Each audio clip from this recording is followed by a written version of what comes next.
Alright guys, Hayzink here, welcome back to the channel for another Full Metal Alchemist video, and today we're going to be talking about something that I know a lot of you have been wanting to do, and this is going to help you do it whether you're on Android. You need to use an emulator, but whether you're on Android or whether you are on iOS, and that is being able to top up your account from outside of Japan, allowing you to do things like purchasing the battle pass, which you can obviously see that I have got. Okay, now there is two ways that you can do this. There's an easy way that's slightly more expensive, and there is a cheap way that is a little bit more cumbersome, but once you've got it set up, it's good to go. Okay, so we'll start off with the more straightforward, easy way, and that is you play on iOS. If you play on iOS, you can go into your Japanese account, you can go online and you can purchase you can purchase iOS top-up cards.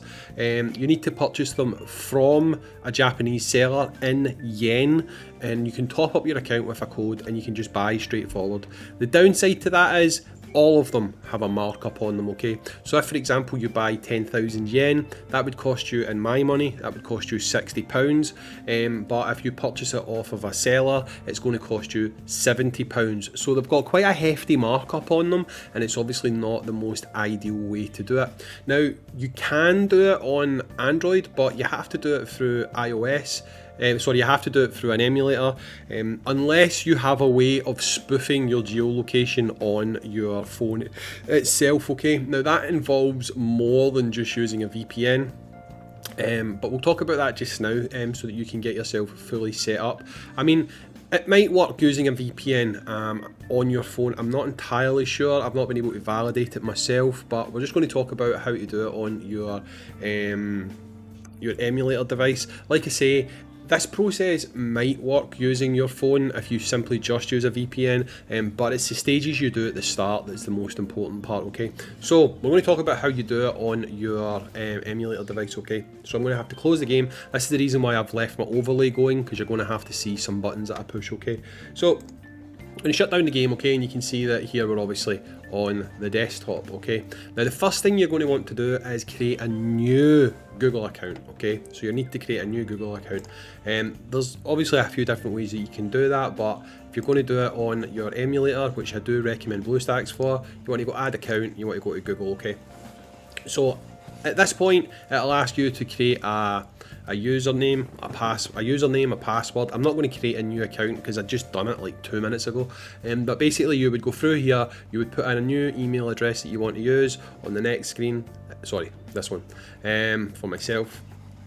You put in your name, your last name, you go to next, you would put in the email address that you want to use. It will not ask you for your location here, okay? Right, it will not ask you for your location here. Now, what to do before you start putting in this information is you want to be running a VPN, okay? You want to be running a VPN, and you want that VPN to be set for Japan. Now, as you can see, look up here on my screen, you can see that I'm running Surfshark VPN because I have a premium VPN that I pay for, okay? There is some free ones out there that you can get. One that I see people talking about quite a lot is one called Tunnel Bear. You could use Tunnel Bear. All you basically need is a VPN that will allow you to set your location to Japan, okay? Now, if you go to here, again, do this before you start. So if you notice, my icon is here, around about this little map button. I hope you can see that. If you click that, it'll take you in to where your spoofed location is, okay? Now, wherever you can see that location is sitting, just click that button and it will just validate that that is your location, okay? That is maybe not necessary, you maybe don't have to do that, but it's just an added layer to put in there, so that you can guarantee that this will actually work for you, okay? Now again, it's very important that you are still running your VPN while doing this, and you want to go through this entire process until it is complete, okay?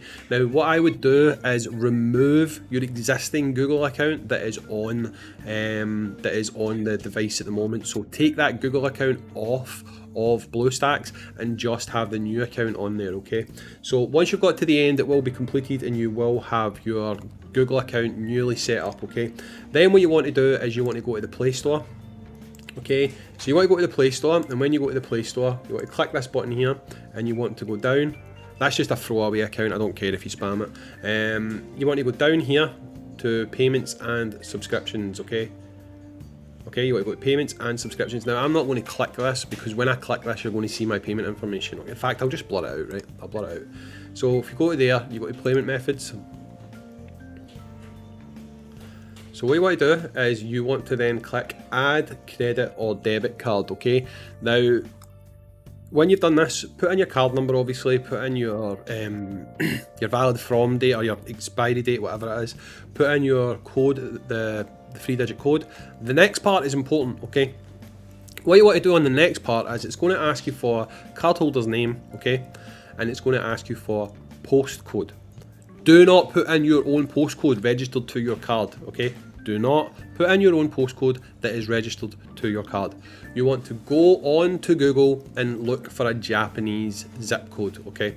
Just type in Japanese postcode. I got it off one of the first couple of searches. Just take a generic random Japanese postcode and insert that into the postcode section, okay? Then click save and it will save and add the card to your account, okay? Now once it's saved and added the card to your account, at that point you can go back to your game.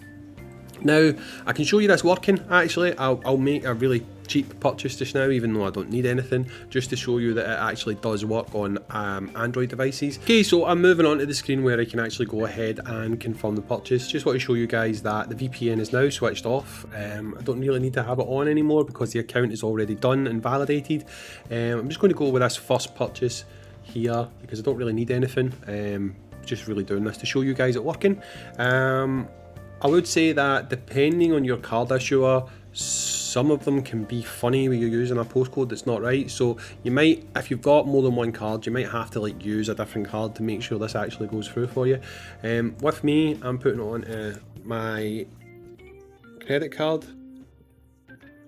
Put this through here, go to verify, and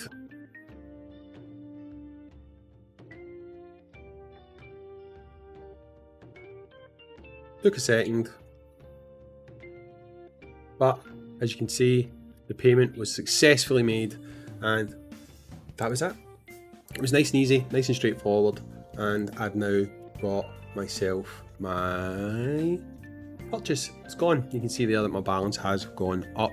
So what I would say is if the first time you do it, it's a little bit iffy with you, then maybe try a different card. If you don't have a different card, there's not really much I can suggest.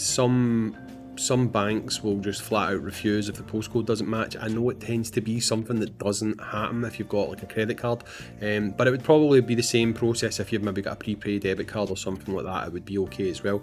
So as you can see there, that actually went through, no problem at all. You don't even need to run the VPN anymore when you've set your account up. That's it. So that's it. That's how you make purchases on the game if you are not living in Japan. I hope it's been helpful to some of you guys. You've seen it working, and yeah, we're good to go. We can now get the battle pass. Anyway guys, I will be putting out a video talking about the battle pass unit now that I've given you guys a way to actually pick it up. I didn't really want to talk about it until I knew that a lot more people would be able to get it if they wanted to, but we will put out a video talking about that very soon. Anyway guys, I've been Hayzink. Thanks very much for watching, and I'll catch you on the next Full Metal Alchemist Mobile video. Peace out guys.